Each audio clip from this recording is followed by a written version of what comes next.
Durango, principios de otoño, 1982. El pueblo de La Laguna se encontraba al final de una carretera asfaltada, que más adelante se convertía en terracería.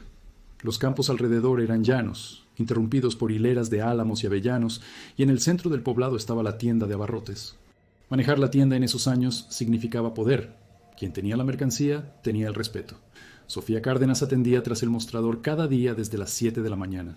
Conocía a todos por su nombre, sabía quién bebía, quién tenía deudas, quién se peleaba con quién.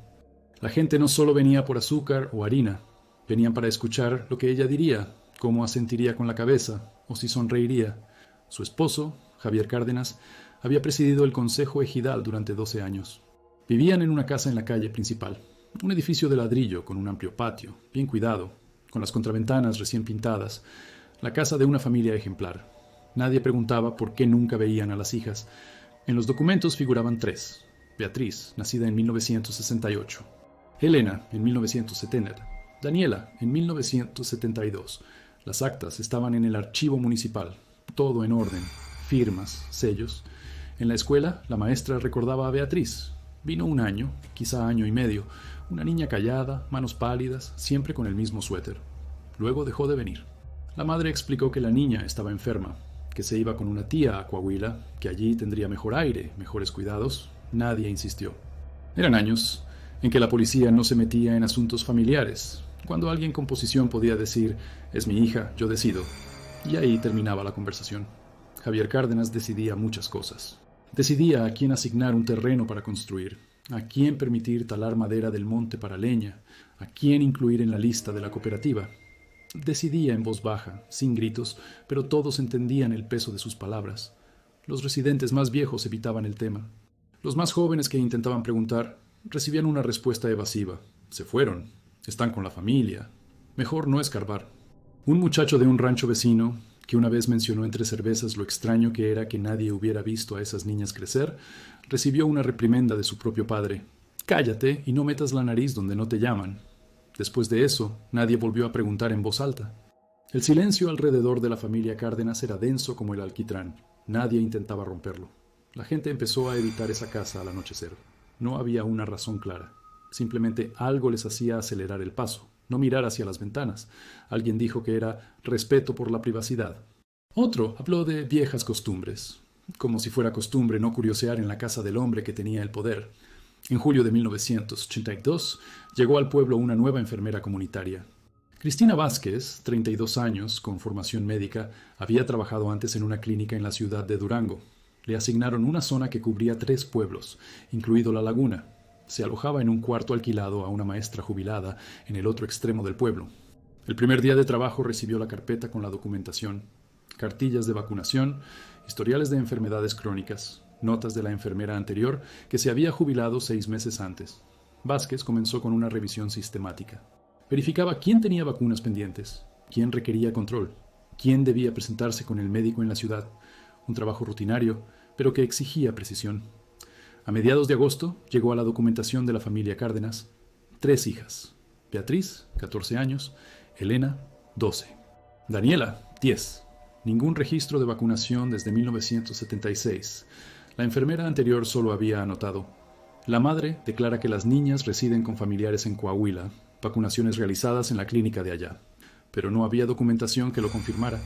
Ni sellos de otra clínica, ni transferencias de expedientes. Vázquez sabía cómo funcionaba el sistema. Si un niño se mudaba permanentemente, los expedientes lo seguían. Si era temporalmente, llegaba una confirmación de las vacunas aplicadas. Aquí no había nada. Solo un espacio en blanco desde hacía 6 años. Vázquez decidió ir a la casa de los Cárdenas. Una tarde de agosto, el calor era sofocante. El cielo blanco por la canícula. El patio de la familia estaba vacío. La puerta principal, cerrada. Tocó. Esperó un momento. Oyó pasos, pesados, lentos. Abrió Sofía Cárdenas, una mujer de unos 50 años, ancha de hombros, pelo corto, rostro inexpresivo. Vázquez se presentó, explicó el asunto de las vacunas. Sofía asintió, la invitó a pasar. La cocina estaba ordenada, un mantel a cuadros sobre la mesa, macetas con geranios en el alféizar. Sofía se sentó, cruzó los brazos sobre el pecho. Dijo lo que le decía a todo el mundo. Las niñas están con su hermana en Coahuila. Allí estudian, allí reciben las vacunas, todo bajo control. Vázquez preguntó si podía ver la documentación de Coahuila. Sofía respondió que no la tenía allí, que la tenía su hermana. Vázquez pidió la dirección. Sofía dio el nombre de una ciudad, Saltillo, pero sin calle, sin número. Mi hermana se muda a menudo, no tengo la dirección actual.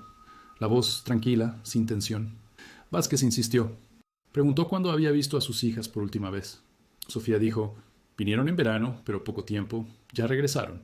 Preguntó si podía hablar con ellas por teléfono para verificar su estado de salud. Sofía respondió que su hermana no tenía teléfono. Cada respuesta era pulcra, sin titubeos, pero también sin detalles. Vázquez sintió algo que no pudo nombrar. No era mentira, pues la mentira suele dejar un rastro de nerviosismo. Y aquí solo había una fría certeza, como si Sofía hablara de algo obvio que no requería prueba. Vázquez dio las gracias, salió.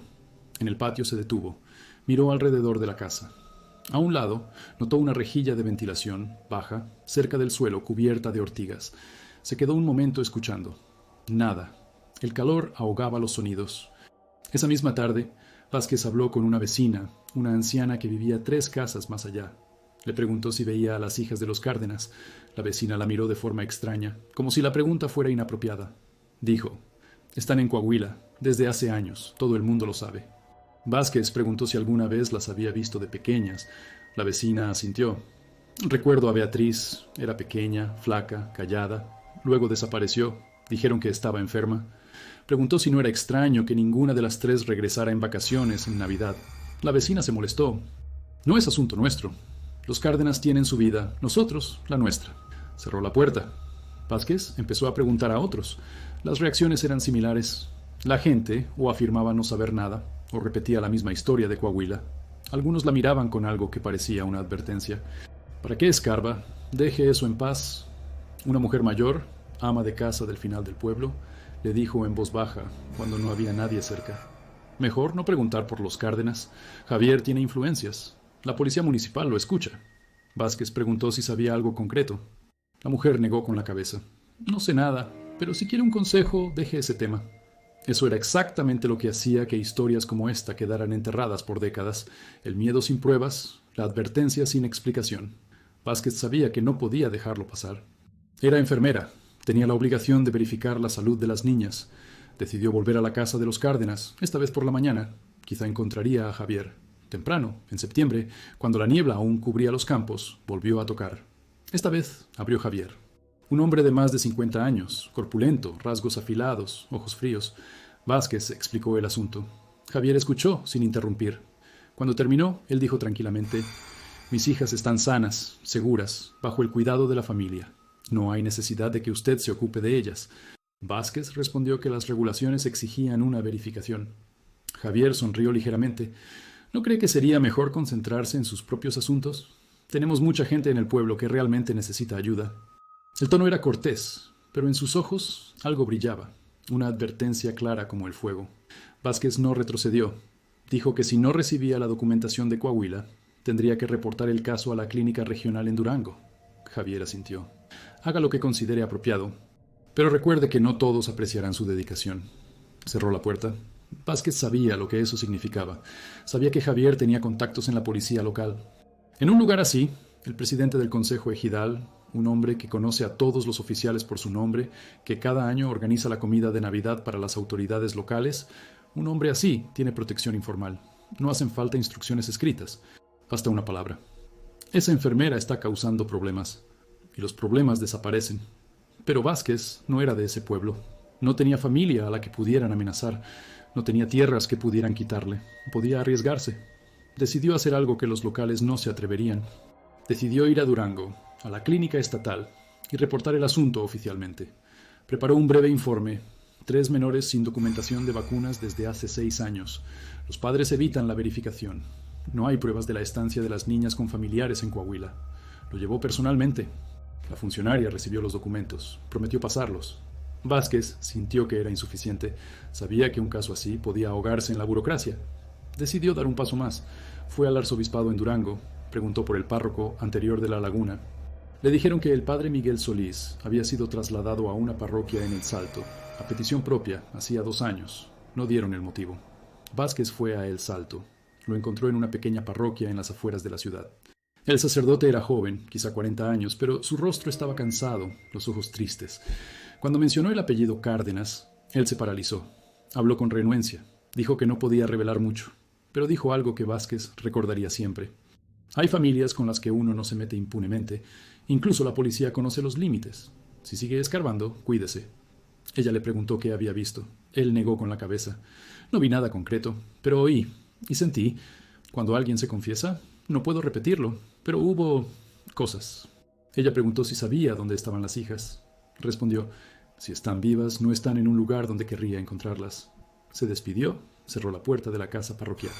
Vázquez regresó a la laguna convencida de que esas niñas estaban cerca, en esa casa, o debajo de esa casa. Finales de septiembre. Un anochecer cálido para ser otoño. Vázquez regresaba de visitar a un paciente en el otro extremo del pueblo. Pasaba por la casa de los Cárdenas. Eran las 9, quizá 9:30. La casa estaba oscura. Solo en una ventana, la de la cocina, había luz. Vázquez aminoró el paso. Algo la hizo detenerse. Se paró al otro lado del camino, en la sombra. Observó. Por un momento no pasó nada. Entonces oyó algo. El sonido era débil, ahogado, pero claro. Un llanto. El llanto de un niño. No venía de arriba, de las ventanas. Venía de abajo, del sótano. Vázquez se acercó, con cuidado. Se detuvo junto a la rejilla de ventilación en el muro lateral de la casa. Se agachó. El llanto era más nítido. No era una voz. Eran dos, quizá tres. Sollozos bajos, prolongados, sin palabras. Vázquez sintió que algo le oprimía la garganta. Se levantó, se alejó rápidamente. Le temblaban las manos. Al día siguiente regresó, esta vez de día. Tocó la puerta. Abrió Sofía. Vázquez dijo que debía realizar una inspección sanitaria estándar. Era mentira, pero fue lo único que se le ocurrió. Sofía no la dejó entrar. Dijo que la casa estaba en orden, que no había necesidad de inspección. Vázquez preguntó si podía ver el sótano. Sofía entrecerró los ojos. El sótano es un espacio privado. Guardamos conservas allí. Las ratas se las comerían, por eso hay que cerrar con candados. Vázquez notó la puerta del sótano en el pasillo, detrás de Sofía. 3 candados pesados, uno arriba, 2 abajo, cada uno grueso, de acero. Las cerraduras parecían nuevas. Sofía notó que Vázquez miraba. Cerró la puerta principal. Vázquez supo que debía actuar rápido. Sabía que si los Cárdenas se daban cuenta de que ella sabía, de que había oído, harían cualquier cosa para silenciarla. Aún no sabía cómo, pero sentía que el tiempo corría en su contra. Esa misma tarde fue a la comandancia de policía en Durango, evitando el puesto local. Reportó la sospecha de que en la casa de la familia Cárdenas había niñas retenidas contra su voluntad.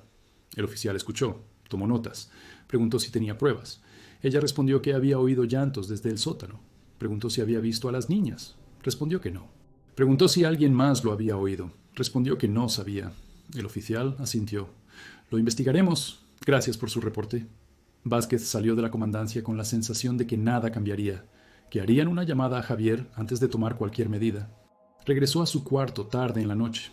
El lugar estaba frío, olía a humedad. Encendió la luz. En el suelo, frente a la puerta, había algo. Al principio no entendió qué era. Luego se acercó. Un perro, muerto. Quizá un pastor, quizá un mestizo. Era difícil decirlo, pues el pelaje estaba sucio de tierra. Le habían cortado la lengua, con precisión. El cuchillo debía estar afilado. No había mucha sangre, lo que significaba que el perro ya estaba muerto cuando le quitaron la lengua. Vázquez retrocedió. Se quedó inmóvil un instante, el corazón golpeándole el pecho. No era una advertencia, era una promesa. La promesa de que, si no se detenía, la próxima vez no sería un perro,